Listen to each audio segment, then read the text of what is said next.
Tu és tout pour gagner continuer à la ville et avoir du courage. Le téléphone vibra une seule fois. Miguel leva les yeux, le souffle court. Ce n'était pas un message ordinaire. Ce simple appel allait séparer sa vie en deux parties, avant et après. À ce moment précis, assis seul sur un banc en béton, au bord d'un terrain de football presque désert, il n'avait aucune idée que son destin venait d'être touché par l'une des plus grandes légendes du sport mondial. Quelques semaines plus tôt, Miguel n'était qu'un jeune homme parmi tant d'autres dans une petite ville discrète du Portugal. Personne ne le reconnaissait dans la rue. Personne ne connaissait ses sacrifices. Le jour, il travaillait dans un café étouffant, essuyant des tables pour quelques euros, encaissant les remarques sèches d'un patron qui ne voyait en lui qu'un employé remplaçable. La nuit, lorsque la ville dormait, Miguel enfilait ses vieilles chaussures usées et rejoignait le terrain local. Là, sous les lampadaires fatigués, il courait, tirait, tombait, se relevait. Chaque frappe était un message silencieux adressé à son idole, Cristiano Ronaldo. Le football n'était pas un loisir pour Miguel. C'était une échappatoire, une promesse, une manière de croire qu'un avenir différent était possible.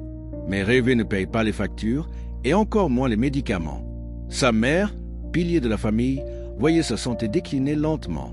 Miguel le savait, mais il n'avait pas les moyens de lutter contre cette réalité. Un jour banal, entre deux cafés servis, une affiche changea tout. Un concours national de jeunes talents. À la clé, une visibilité médiatique, des recruteurs et une rencontre exceptionnelle avec Cristiano Ronaldo. Pour Miguel, ce n'était pas un concours. C'était peut-être la seule porte encore ouverte. Il s'inscrivit sans réfléchir, malgré la peur, malgré le doute, malgré les autres candidats bien mieux équipés que lui. L'entraînement devint alors une obsession. Il poussait son corps au-delà de ses limites, jusqu'au jour où son genou céda. Une douleur vive, brutale. Le verdict était clair, continuer risquait d'aggraver la blessure. Mais abandonner signifiait retourner à une vie sans espoir. Miguel choisit de continuer, en silence. Le jour du concours, le stade vibrait d'ambition. Des dizaines de jeunes, des regards confiants, des équipements flambant neufs. Miguel, lui, avançait avec son sac usé et son genou bandé. Ce qui n'avait pas en moyen, il le compensait par une intensité rare. Chaque action racontait son histoire. Chaque sprint semblait dire « Je n'ai pas le droit d'échouer ». Parmi les observateurs se trouvait une équipe de tournage travaillant sur un documentaire autour de l'impact humain de Cristiano Ronaldo. Ils ne cherchaient pas seulement du talent, mais des histoires vraies. Miguel attira leur attention. Sa sincérité, sa rage calme, son regard habité. Les caméras suivirent ces passants qui ne s'en rendent vraiment compte. Puis tout s'effondra. En pleine montée médiatique, Miguel reçut l'appel qu'il redoutait. Sa mère devait subir une opération urgente. Le coup dépassait tout ce qu'il avait gagné en une vie. À cet instant, le football perdit toute importance. Les interviews, le concours, les rêves, tout devint secondaire face à la peur de perdre celle qui avait toujours cru en lui. Les images du documentaire furent diffusées. Son histoire toucha le public. Les réseaux sociaux s'enflammèrent. Et quelque part, loin des caméras, Cristiano Ronaldo regarda ces images. Pas comme une star, comme un homme. Quelques jours plus tard, alors que Miguel s'était isolé sur son terrain habituel, luttant contre ses pensées, une présence se fit sentir. Lorsqu'il leva les yeux, il crut d'abord rêver. Ronaldo était là, simplement là, sans foule, sans bruit. Il s'assit à côté de lui, écouta, longtemps, sans interrompre. Ce jour-là, il n'y eut pas de discours spectaculaire, juste des mots vrais. Ronaldo parla de ses propres débuts, de la pauvreté, des sacrifices, de la solitude. Puis il fit ce que peu auraient fait en silence. Il agit. L'opération de la mère de Miguel fut entièrement financée. Mais ce n'était que le début. Miguel reçut une invitation officielle pour intégrer une académie de football d'élite, avec un suivi médical, un logement et un accompagnement complet. Tout avait été fait discrètement. La vérité finit par émerger. Les médias révélèrent l'histoire. Le monde découvrit une autre facette de Ronaldo. Et Miguel, lui, entra dans une nouvelle phase de sa vie. Loin d'être facile, la pression était immense. Certains doutaient de lui, d'autres l'enviaient. Il échoua parfois, il douta souvent, mais il n'abandonna jamais. Les années passèrent. Miguel progressa, grandit, se forgea, et chaque fois qu'il marquait un but, il levait les yeux, pas vers les tribunes, mais vers le ciel, en souvenir du jour où quelqu'un avait cru en lui quand il n'avait plus rien. Cette histoire n'est pas seulement celle d'un footballeur et de son idole. C'est celle d'un destin changé par un acte humain à l'abri des projecteurs. Elle rappelle que la vraie grandeur ne se mesure pas seulement en trophée, mais dans la capacité à tendre la main au bon moment. Et parfois, un simple appel suffit à changer toute une vie. Mais l'histoire de Miguel ne s'arrêta pas au miracle. En réalité, c'est là que tout commença vraiment. Car recevoir une aide peut sauver une vie, mais la mériter chaque jour est un combat bien plus long. Lorsque Miguel entra dans l'académie, il découvrit un monde impitoyable. Des jeunes venus de toute l'Europe, plus rapides, plus techniques, plus confiants. Certains avaient été préparés depuis l'enfance. Lui arrivait avec son passé, sa peur de décevoir et cette étiquette invisible, le garçon aidé par Ronaldo. Un poids énorme. Les premières semaines furent brutales. Le rythme était infernal. Réveil à l'aube, entraînement tactique, préparation mentale, séance physique qui semblait ne jamais finir. Son genou, bien que soigné, le lança encore. Plusieurs fois, Miguel pensa abandonner. La nuit, seul dans sa chambre, il repensait à sa mère endormie à l'hôpital, à Ronaldo assis à ses côtés sur ce banc, et il se répétait une phrase simple. « Je n'ai pas le droit d'abandonner ». Les entraîneurs ne lui faisaient aucun cadeau. Certains doutaient, d'autres provoquaient volontairement. Un jour, après un mauvais match, l'un d'eux lui lança froidement. « Le talent ne suffit pas ici. Si tu es là pour une histoire, tu repartiras avec une histoire. » Ces mots le blessèrent profondément. Mais au lieu de le briser, ils allumèrent quelque chose en lui. Miguel comprit que personne ne lui devait rien. Pas même Ronaldo. Il commença alors à travailler différemment. Plus tôt que les autres. Plus tard que les autres. Il analysait ses erreurs, demandait conseil, acceptait les critiques. Il apprit à contrôler sa peur, à jouer simple, à faire confiance à son instinct. Petit à petit, son jeu changea. Moins spectaculaire, mais plus intelligent, plus mature. Pendant ce temps, sa mère se rétablissait lentement. Chaque appel était une source de force. Elle ne parlait jamais de sacrifice. Elle lui disait simplement « Vis ta vie, pour nous deux ». Ces mots résonnaient à chaque match. Les mois passèrent. Miguel ne devint pas une star du jour au lendemain. Il fut souvent sur le banc, parfois oublié. Mais lorsqu'on lui donnait une chance, il la saisissait. Un match décisif changea tout. L'équipe était menée.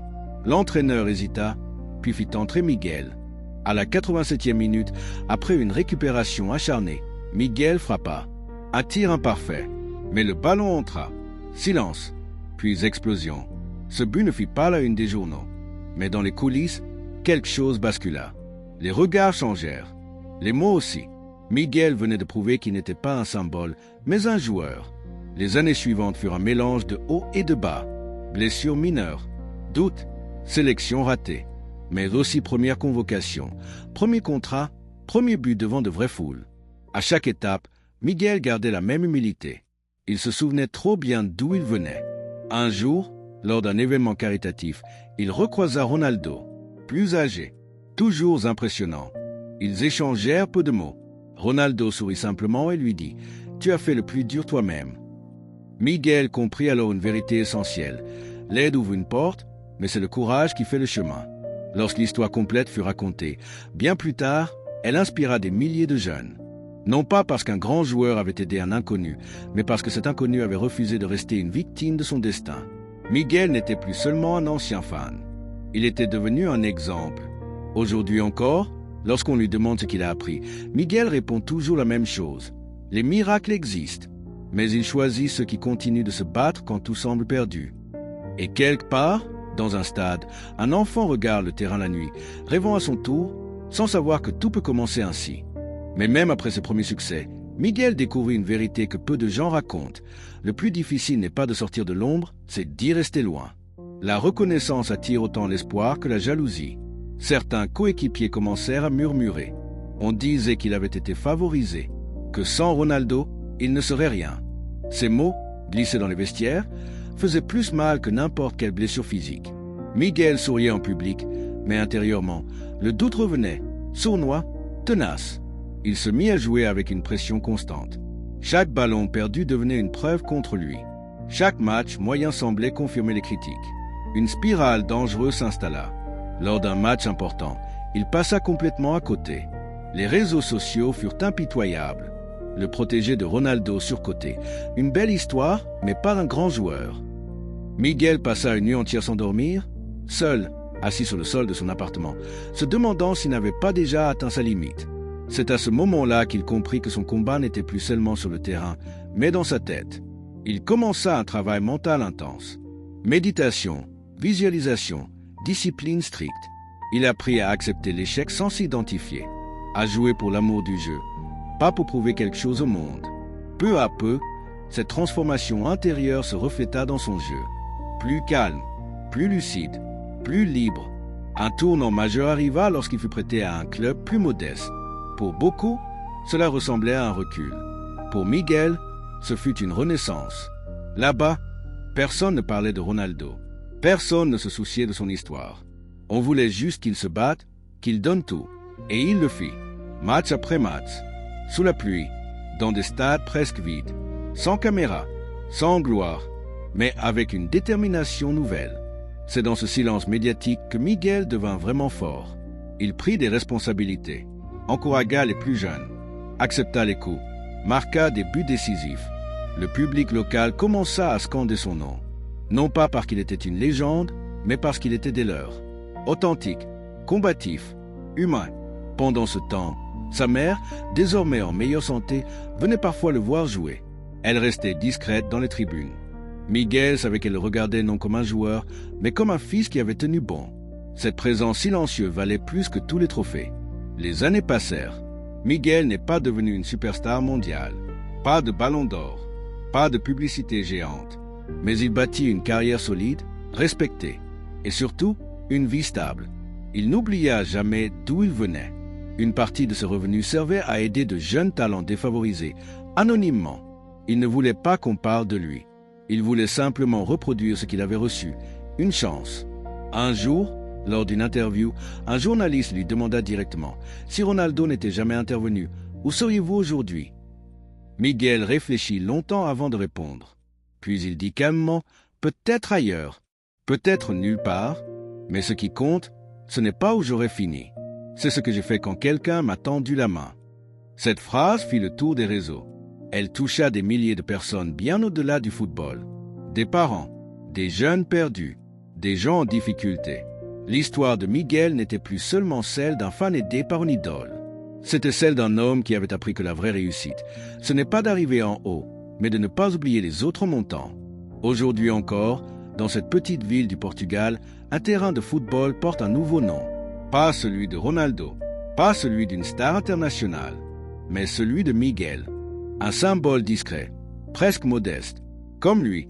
Et chaque soir, quand le soleil se couche, on peut voir des enfants jouer, rêver, tomber, se relever, sans savoir que leur avenir peut basculer à tout moment, parfois grâce à un geste, parfois grâce à une décision, mais toujours grâce au courage de continuer. Et quelque part, loin des projecteurs, Ronaldo sait que son plus grand but n'a peut-être jamais été marqué sur un terrain. Les saisons passèrent et avec elles vinrent de nouvelles épreuves que Miguel n'avait pas anticipées. Car si le football lui avait appris à courir, frapper et résister physiquement, la vie, elle, lui enseignait quelque chose de bien plus difficile, la patience face à l'injustice. Malgré ses performances constantes, certains clubs plus prestigieux refusaient encore de lui ouvrir leurs portes. Les dirigeants murmuraient, les agents promettaient sans jamais concrétiser. On lui disait souvent « Tu es bon, mais pas assez médiatique ».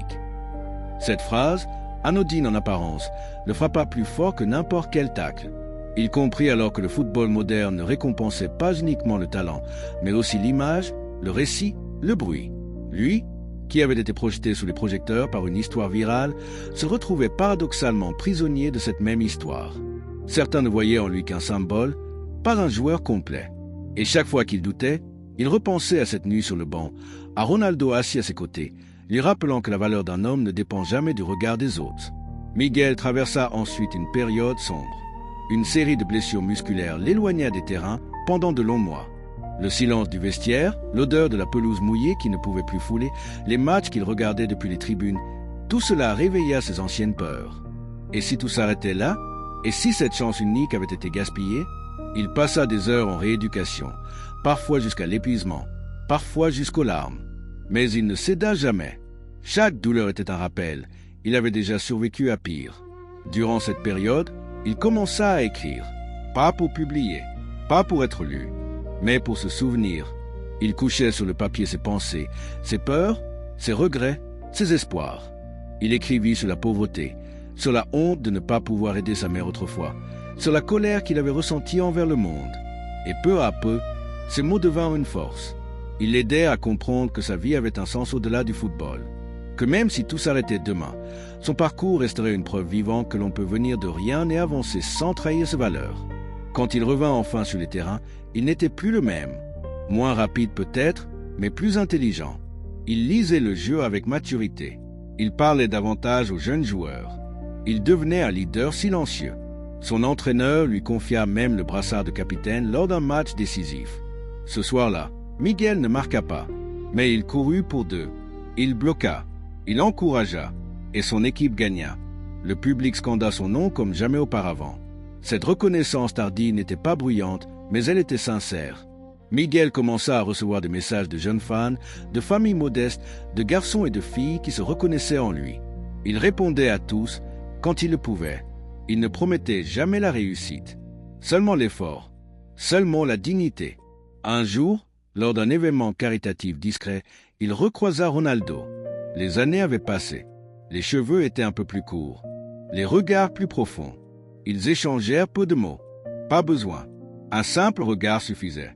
Miguel comprit alors que certaines rencontres ne sont pas faites pour durer, mais pour changer une trajectoire. Ronaldo, lui, sourit.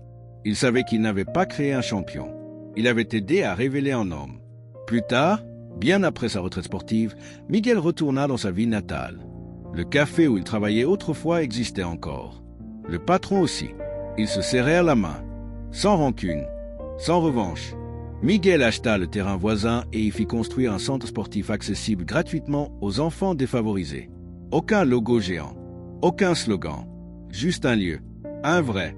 Les soirs d'été, il s'asseyait parfois sur les gradins, regardant les enfants jouer sous les projecteurs. Certains rêvaient de devenir professionnels, d'autres jouaient juste pour le plaisir. Miguel souriait.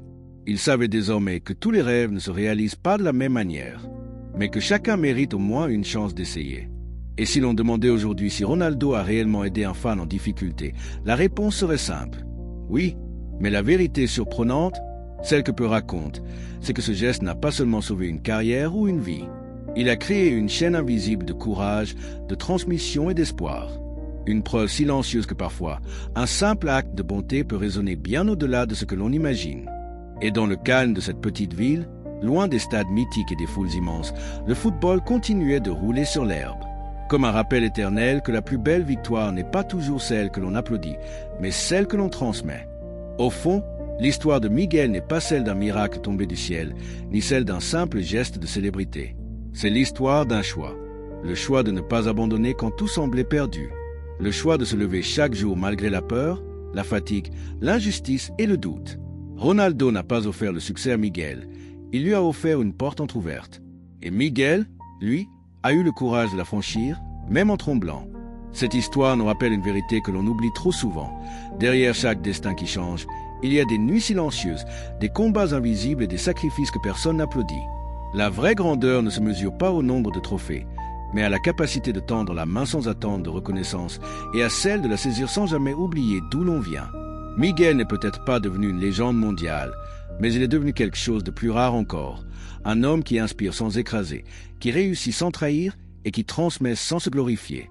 Et quelque part, dans une autre petite ville, un enfant s'entraîne encore sous les lampadaires, le cœur rempli d'espoir, sans savoir que son tour viendra peut-être ou peut-être pas. Mais ce qui compte, c'est qu'il essaie. Car au final, ce ne sont pas les miracles qui changent le monde. Ce sont les êtres humains qui choisissent, un jour, de croire encore, même quand tout leur dit d'abandonner.